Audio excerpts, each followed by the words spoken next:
Agora são 8h mais 27 minutos. A gente acompanhou, leu aqui na semana passada, Camila, a Secretaria de Estado da Saúde de Santa Catarina divulgou uma nota técnica, isso foi na última quinta-feira, dia 4, né?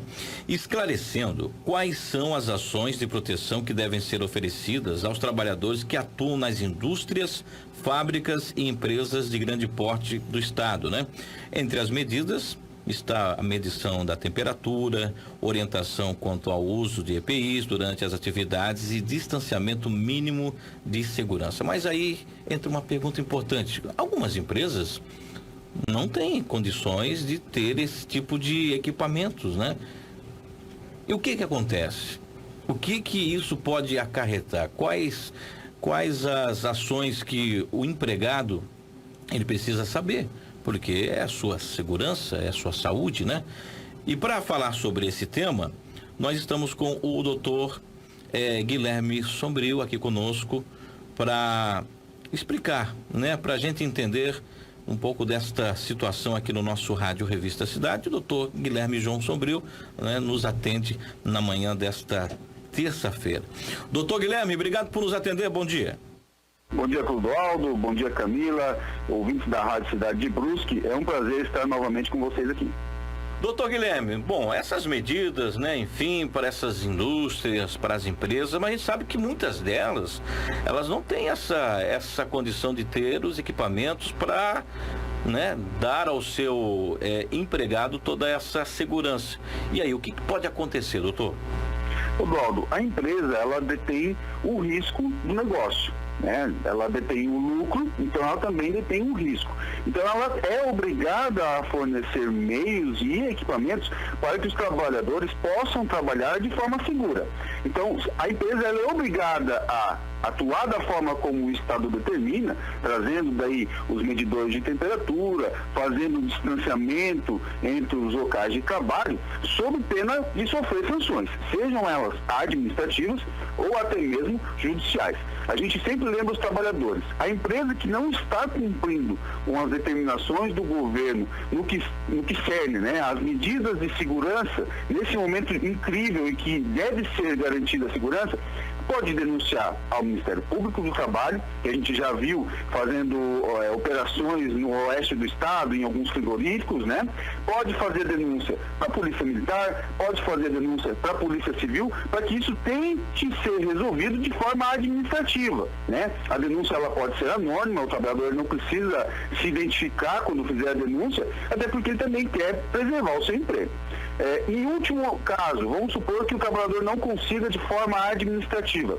Ele pode se socorrer da via judicial. Eu sempre ressalto para os nossos clientes e para aqueles que estão nos ouvindo agora, eu gosto de reforçar também, que o trabalhador, quando a empresa não cumpre as obrigações contratuais e o fornecimento de equipamentos e a aplicação das medidas de segurança é um cumprimento contratual, ele pode dar a justa causa para a empresa. O termo técnico, a gente sempre ressalta, é a rescisão indireta do contrato de trabalho. A empresa pode dar a justa causa para o empregado quando, por exemplo, ele comete um furto ou comete alguma improbidade dentro da empresa. O inverso também é verdadeiro. O empregado também pode dar a justa causa para a empresa. Então, neste caso, eu indicaria, em última análise, a rescisão indireta do contrato de trabalho. Como é que tem sido, advogado Guilherme, essa questão, a demanda, né? Tem chegado até o senhor algo nesse sentido já? A gente sabe que existem muitas questões em relação a isso, e o senhor falava do anonimato, mas em que ponto a empresa fica sabendo disso, no processo, enfim, para que a pessoa, né, o empregado, acaba sendo preservado? Já vários casos chegaram no escritório desde o dia 18 de março, quando iniciou efetivamente a quarentena aqui em Santa Catarina. Nós trabalhamos com muito mais atividade, né, das nossas casas, atuando no sentido de esclarecer os trabalhadores, de esclarecer os nossos clientes do que deveria ser feito. Muitas empresas, após o retorno das atividades, cometeram algumas irregularidades, como, por exemplo, conceder férias retroativas O trabalhador nem sabia que estava de férias e a empresa aplicou férias no período em que ele deveria estar recebendo aquelas faltas justificadas em casa, antecipou o feriado sem ter feito acordo individual entre as partes, antecipou o banco de horas de forma totalmente irregular. Também tivemos vários casos de empresas que não atendem as medidas sanitárias necessárias para a preservação da saúde dos trabalhadores. Então, ao contrário da maioria das empresas, né, a maioria das situações, o nosso trabalho aumentou e muito nesse período. Então, nós tivemos muitos casos. O anonimato, ele vai ser preservado quando for de forma administrativa. Então, aquele trabalhador, aquela pessoa, faz a denúncia no Ministério Público do Trabalho, por exemplo, ele vai ter o seu anonimato garantido. Ele faz a sua denúncia junto à Polícia Militar, junto à Polícia Civil, que também é um agente fiscalizador nesse momento de pandemia, ele vai ter o seu anonimato garantido. Agora, quando o trabalhador entra para a via judicial, que seria o último caso, infelizmente ele não tem como ter garantido o seu anonimato, porque ele vai judicializar contra a empresa, então o nome dele vai ser exposto. Mas a rescisão indireta do trabalho, ela garante ao empregado que ele possa se retirar do trabalho, ele possa evitar o contato com aquela empresa de risco. Então, a partir do momento que ele solicita a rescisão direta, ele já para de trabalhar para a empresa. E ele vai, eventualmente, receber todas as suas verbas rescisórias dentro do processo, como se a empresa tivesse dispensado ele. Então, o aviso prévio indenizado, saldo de salário, férias, 13º, a multa de 40% do FGTS, tudo isso é deferido quando o juiz reconhece um caso de rescisão indireta do contrato de trabalho. Doutor Guilherme, nesse cenário, doutor Guilherme, aí de indefinições, na questão do desemprego, na questão do medo de perder o emprego, o senhor acha que o empregado, ele vai mesmo assim, tipo assim, não, eu vou denunciar? O senhor acha que ele tem coragem? Muitos não têm, Clodoaldo. Infelizmente, existe esse receio grande mesmo de que possa perder o emprego. A gente sabe que o trabalhador, mesmo exposto a risco, mesmo estando exposto a uma contaminação, mesmo estando exposto, por exemplo, vamos tirar agora a questão do Covid-19, vamos utilizar situações corriqueiras do dia a dia. Muitos trabalhadores trabalham expostos a agentes insalubres, a agentes periculosos, explosivos, radiação, calor excessivo, e não fazem qualquer tipo de denúncia nesse sentido. Eventualmente, eles só vão cobrar o seu direito depois que saem da empresa, quando são dispensados. Enquanto eles continuam trabalhando na empresa, para preservar o seu emprego, eles não vão denunciar essa prática. Eles não vão entrar com uma ação trabalhista, mesmo trabalhando, para cobrar aquilo que eles têm direito, quando se trata de direito referente à insalubridade ou até mesmo adicional de periculosidade. Então, antes mesmo da Covid, o trabalhador, para preservar o emprego, ele já se submetia a várias irregularidades para manter o sustento da sua família. Então, a gente entende, e é por isso que eu gosto de ressaltar essa situação do anonimato, que o trabalhador que entender que existe alguma irregularidade por parte da empresa, ele deve sim denunciar, porque nós vivemos um momento de grande crise sanitária, um momento de grande reflexão, onde nós devemos garantir a toda a população o acesso à saúde. Então, fomentar a utilização dos EPIs, fomentar a aplicação das medidas de segurança é também garantir acesso à saúde. E eu ressalto mais uma situação, Clodoaldo. Não fornecer os equipamentos ou não aplicar essas medidas de segurança para a empresa pode ser considerado um crime, porque foram editadas várias leis no começo do ano, né, ali em fevereiro, quando já tinha essa onda do Covid-19, e em março também várias medidas provisórias, que começaram a entender que a não aplicação ou até mesmo a não tomada de medidas sanitárias pode ser considerado um crime. Então a empresa também vai ser responsabilizada de uma maneira mais efetiva, de uma maneira mais forte. Então o trabalhador, ele deve sim se socorrer de coragem, se socorrer da sua classe. Se ele entender que ele pessoalmente não deve fazer nada, que procure seu sindicato. O sindicato também tem legitimidade para atuar em prol do trabalhador, e o sindicato, ele vai, não anonimato, daí vai atuar de forma incisiva e efetiva, atuando desde o Ministério Público do Trabalho até ações judiciais para a aplicação das medidas de segurança. Doutor Guilherme, essas ações elas podem se dar de forma coletiva também, quando os empregados aí tiverem se sentido lesados?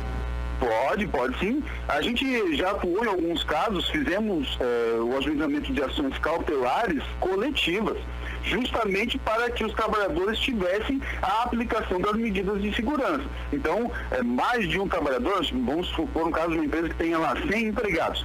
Esses 100 empregados podem ajuizar uma ação coletiva, aí não seria individualizado, né? A empresa não faria uma retaliação contra um funcionário específico que tenha ajuizado a ação. Como são todos, então ela não teria como individualizar e daí aplicar algum tipo de penalidade administrativa, vamos dizer assim, contra aquele empregado. Então, sim, a resposta é sim, os trabalhadores podem atuar de forma coletiva, inclusive para exigir a aplicação das medidas de segurança e sanitárias. Bom, eu trabalho, vamos fazer aqui uma suposição, eu trabalho numa empresa e essa indústria, ela não tem aí esses equipamentos, e eu não vou. O que pode acontecer comigo, doutor? O simples fato de o trabalhador não ir trabalhar, ele pode eventualmente sofrer a aplicação de uma justa causa contra ele, né, por abandono de emprego. Então eu não indicaria para aquele trabalhador que ele simplesmente não fosse trabalhar, mas sim que ele fizesse a denúncia, porque fazendo a denúncia, a Polícia Militar ou o órgão competente, ele vai, no mesmo dia, por exemplo, fazer a verificação daquela denúncia. Se realmente a empresa não estiver seguindo os mecanismos, ela poderá ser multada, ela poderá ser lacrada, ela poderá ser fechada. Agora, vamos supor um outro caso, aquele trabalhador que está no grupo de risco, né? E ele entende que ao ir para o trabalho, ele poderá ser contaminado ou poderá sofrer algum tipo de prejuízo por não existir essas medidas de segurança, ele está socorrido pela lei que prevê que esse trabalhador pode faltar ao emprego e essa falta vai ser considerada como falta justificada. Aí não seria a aplicação da justa causa.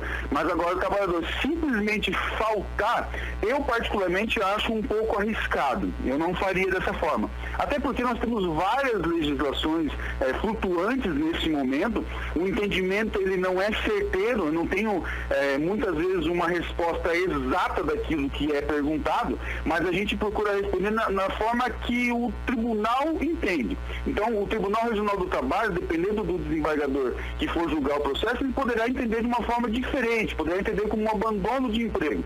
Então, eu indicaria para esse trabalhador que ele não faltasse, mas que tomasse as medidas para, por exemplo, denunciar aquela empresa. Bom, que tipo de... o que pode mudar pós-pandemia, doutor? Com todas essas regras, com todos esses detalhes que nós estamos vivenciando nesse momento, o que pode mudar pós-pandemia? Muita coisa veio para ficar, tá, Clodoaldo? A própria advocacia, a gente observa situações de, por exemplo, audiências por videoconferência que jamais havia sido imaginado e que agora é uma realidade. Né? E ontem mesmo nós tivemos uma reunião com o juiz corregedor do trabalho e ele disse, as audiências telepresenciais vieram para ficar. Então, eu entendo que no âmbito do trabalho, as empresas e os empregados tiveram a aplicação de várias medidas de segurança e essas medidas elas devem continuar sendo aplicadas e sendo exercidas mesmo após a pandemia.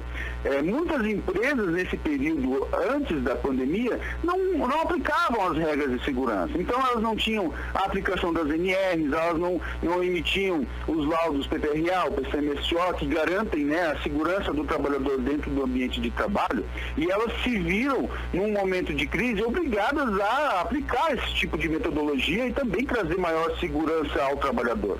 Por outro lado, o trabalhador também vai ter um maior esclarecimento e entender que ele tem o direito e é a obrigação da empresa fornecer os meios de segurança para que aquele trabalho seja exercido. Então, mesmo após a pandemia, eu acredito que muitas dessas medidas de segurança, elas serão mantidas, não poderão ser suprimidas e deverão continuar sendo aplicadas pelas empresas. Então, muita coisa mudou, muita coisa do que veio com a mudança vai permanecer e a população tem que entender que isso é uma situação que veio realmente para ficar e veio para nos auxiliar a prevenir futuras doenças que venham a surgir no futuro.